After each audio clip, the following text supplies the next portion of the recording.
দর্শক বন্ধুরা, welcome back to my YouTube channel. বন্ধুরা, আমার ইউটিউব চ্যানেলে আপনাদের সকলকে স্বাগত জানাই। তো চলুন বিভিন্ন স্বনামধন্য পত্র পত্রিকায় প্রকাশিত কয়েকটি বিশেষ খবর দেখে নেওয়া যাক। সামনে প্রকাশিত বিশেষ খবরটি হল কর্মচারীদের বেতন প্রদানের দাবি টাসেকের। সম্প্রতি রাজ্যের অধিগৃহীত ও স্বশাসিত সংস্থার কর্মচারীদের সংগঠন Tripura autonomous and semi government employees coordination কমিটির টাসেকের এক সভা হয়েছে। সভায় ত্রিপুরা রিহ্যাবিলিটেশন প্ল্যান্টেশন কর্পোরেশনের কর্মচারীদের ডিসেম্বর মাসের বেতন এখনও না হওয়ায় গভীর উষ্মা প্রকাশ করা হয়েছে। টাসেকের এই সভায় কর্পোরেশনের কর্মচারীদের বেতনের দায়িত্বে যে আন্দোলন চলছে তার প্রতি সংহতি জ্ঞাপন করা হয়েছে। টাসেক দাবি করেছে অবিলম্বে কর্মচারীদের বেতন মিটিয়ে দিতে হবে, অন্যথায় বিভিন্ন পর্যায়ের আন্দোলন কর্মসূচি নিতে বাধ্য থাকবে টাসেক। উল্লেখ্য, অতীতে কখনো এই কর্পোরেশনের কর্মচারীদের বেতন প্রদানে কোনো সমস্যা হয়নি। বর্তমানে এই কর্পোরেশনের কর্মচারী সংখ্যা 120 জন। বর্তমানে এই কর্পোরেশনের চেয়ারম্যান পদে পাতালকন্যা জমাতিয়া আসার পরে এই অবস্থার সৃষ্টি হয়েছে, যা অতীতে এমন অব্যবস্থার দেখা দেয়নি। টাসেক মনে করে অতি সত্বর কর্পোরেশনের কর্মচারীদের বেতন প্রদানের রাজ্য সরকার হাত গুটিয়ে থাকতে পারে না। অবশ্যই দ্রুত বেতন প্রদানে প্রয়োজনীয় পদক্ষেপ গ্রহণ করতে সরকারকেও এগিয়ে আসতে হবে। কর্মচারী সমন্বয় কমিটির সম্মেলন সম্পন্ন। সম্প্রতি ত্রিপুরা কর্মচারী সমন্বয় কমিটি এইচবি রোড এর সাধারণ সম্মেলন সম্পূর্ণ হয়েছে। উক্ত সম্মেলনে 49 দফা দাবি সনদ উত্থাপন করেছেন পীযূষ দত্ত। এর মধ্যে মৌলিক দাবি 21 দফা, পেশাগত দাবি 15 দফা, রাজ্যের দাবি 13 দফা গ্রহণ করা হয়েছে। সম্মেলনে আগামী দিনের আন্দোলন ও সাংগঠনিক কর্মসূচি ঘোষণা করেছেন নন্দন কুমার দে। সর্বমোট 18টি কর্মসূচি গ্রহণ করা হয়েছে। এই দিনের সম্মেলনে মোট 727 জন প্রতিনিধি উপস্থিত ছিলেন। এর মধ্যে 58 জনের এক কার্যকরী কমিটি গঠন করা হয়েছে এবং 21 জনের সম্পাদক মণ্ডলী গঠিত হয়েছে। নতুন কমিটির সভাপতি রঞ্জিত রুদ্রপাল, সাধারণ সম্পাদক মহুয়া রায় এবং কোষাধ্যক্ষ রাজেশ রুদ্রপাল। এই দিনের সম্মেলনে উদ্বোধনী ভাষণ রেখেছেন ত্রিপুরা বিশ্ববিদ্যালয়ের অধ্যাপক ভূপাল সিনহা। তিনি শাসক শ্রেণীর গৃহীত সর্বনাশা অর্থনীতিতে দেশ যে অর্থনৈতিক বোঝা নিয়ে চলছে তা থেকে পরিত্রাণ পেতে লড়াই সংগ্রাম ছাড়া কোনো রাস্তা খোলা নেই বলেছেন। সম্পাদকীয় প্রতিবেদন পেশ করেছেন স্বপন বল।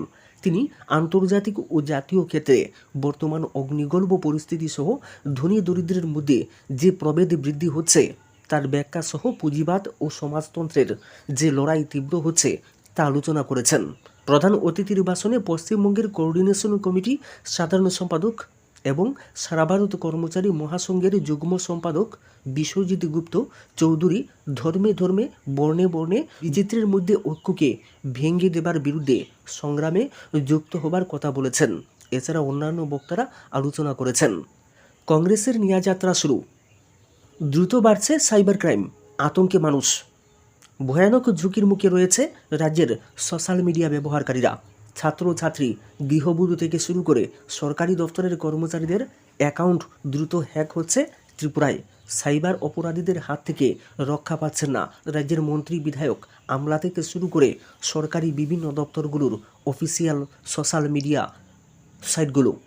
প্রতিদিন এক থেকে একাধিক প্রশাসনিক আধিকারিক কিংবা সরকারি দপ্তরের অফিসিয়াল সাইট হ্যাক হচ্ছে বলে অভিযোগ আসে।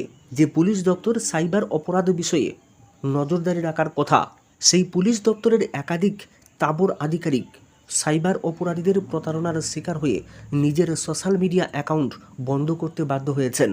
কয়েকজন পুলিশ আধিকারিক নিজেরাই সামাজিক মাধ্যমে এসে ভুয়া অ্যাকাউন্টের তথ্য জানিয়ে নাগরিকদের কাছে সহযোগিতা চেয়েছেন।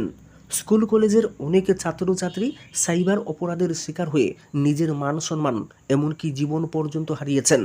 একইভাবে রাজ্য সরকারের বিভিন্ন সরকারি দপ্তরের ফেসবুক সাইটগুলি হ্যাক হচ্ছে বলে অভিযোগ উঠেছে।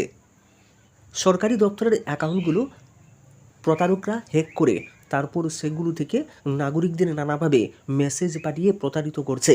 রাজ্যের এসডিএম লংতরাই ভ্যালির একটি অনেক বছর পুরনো ফেসবুক অ্যাকাউন্ট সম্প্রতি হ্যাক হয়েছে বলে অভিযোগ উঠেছে। সেই গুরুত্বপূর্ণ ফেসবুক অ্যাকাউন্ট থেকে অনেকের কাছে বিভিন্ন অসংলগ্ন মেসেজ পাঠানো হচ্ছে। অনেককে মেসেজ পাঠিয়ে স্বল্পমূল্য এসডিএম অফিসের আসবাবপত্র বিক্রি করার প্রলোভন দেখিয়ে প্রতারণার চেষ্টা হচ্ছে। অনেকে আবার সিআরপিএফ বিএসএফের নাম করে পুরানো জিনিস বিক্রির নামে প্রলুব্ধ করার চেষ্টা হচ্ছে। সরকারি অফিসের ফেসবুক পেজগুলো এইভাবে হ্যাক হওয়ার ঘটনায় সরকারি দপ্তরের নিরাপত্তা এবং গোপনীয়তা প্রশ্নের মুখে ঠেকেছে। সাইবার অপরাধ রাজ্যে ভয়ানক আকার ধারণ করলেও পরিস্থিতি থেকে উত্তরণের কোনো পদক্ষেপ নেই রাজ্যের স্বরাষ্ট্র দপ্তরের ব্যর্থতায় রাজ্যের সাইবার অপরাধীদের বারবারন্তে ভয়ানক ঝুঁকির মুখে রয়েছে সাধারণ নাগরিকদের সেভিংস ব্যাংক অ্যাকাউন্টগুলো।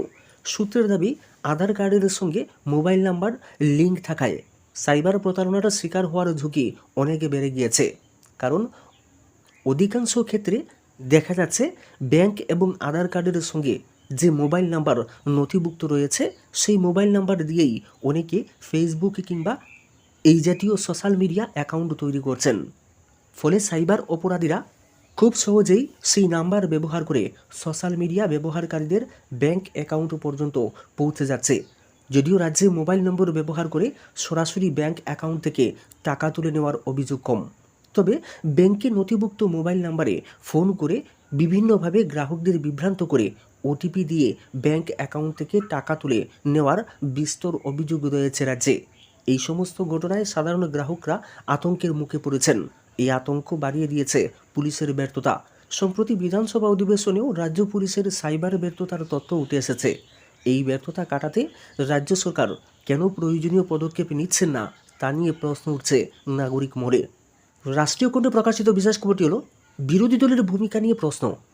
তীব্রামতা রাজ্য বিধানসভায় প্রধান বিরোধী দলের তকমা পেলেও বাস্তবে বিরোধী দলের কোনো ভূমিকা পালন করছে না, এমনকি বিরোধী দল হিসেবে কোনো ধরনের পদক্ষেপও দেখা যাচ্ছে না। তীব্রামতার সাথে আঁতাতে থাকার পরেও বুবাগরার দলের বিরুদ্ধে এই অভিযোগ তুলেছেন আইএনপিটি দলের ভারপ্রাপ্ত সাধারণ সম্পাদক শিবচরণ দেববর্মা। আগামী 7 ফেব্রুয়ারি আইএনপিটি দলের কেন্দ্রীয় সম্মেলন আগরতলা প্রেস ক্লাবে হবে সম্মেলন।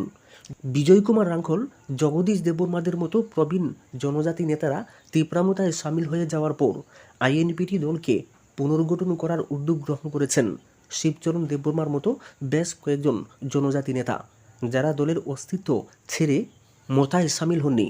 আইএনপিটি দলকে পুনর্গঠন করার এই প্রক্রিয়ায় ভারপ্রাপ্ত সাধারণ সম্পাদক শিবচরণ দেববর্মা বলেছেন, শাসক দল বিজেপি ক্ষমতায় আসার জন্য যে সকল প্রতিশ্রুতি দিয়েছিল তা পূরণ করেনি। ফলে গ্রাম পাহাড়ি সাধারণ মানুষ বেহাল অবস্থায় রয়েছে। এই পরিস্থিতিতে প্রধান বিরোধী দল তীব্রামতাও প্রকৃতপক্ষে বিরোধী দলের ভূমিকা পালন করছে না।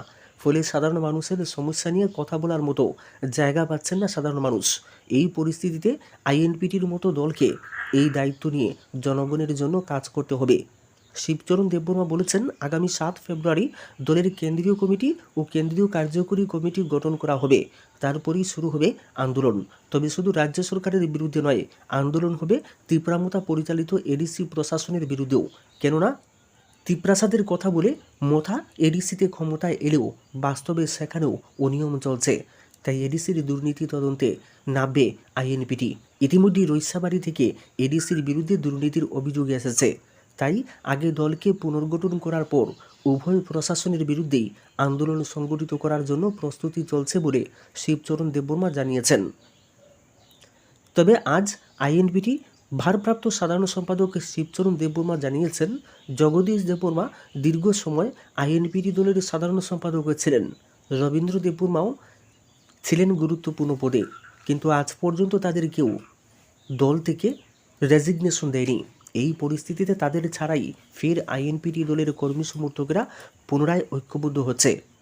তবে এটা ঘটনা বুবাগরার আহ্বানে সাড়া দিয়ে একটা সময় আইএনপিটি, আইপিএফটি, এনএসপিটি অর্থাৎ জনজাতি ভিত্তিক প্রায় সমস্ত দলগুলো ঐক্যবদ্ধ হয় মথার পতাকা তলে। এমনকি চিত্ত দেববর্মার ত্রিপুরাল্যান্ড স্টেট পার্টিও। কিন্তু যত দিন যাচ্ছে ততই বুবাগরার ভূমিকায় হতাশ হচ্ছেন সংশ্লিষ্ট নেতাকর্মী সমর্থকেরা। ফলে প্রায় সবাই বিকল্প ভাবতে শুরু করেছেন। ঋণ নিয়ে সর্বশান্ত গ্রাহকরা, কোনো নোটিশ নয়, কোনো সতর্কবার্তা নয়, সরাসরি সারফেসি নোটিশ। লোন রিপেমেন্টও কোনো সমস্যা নেই, তবু আচমকা হুমকি।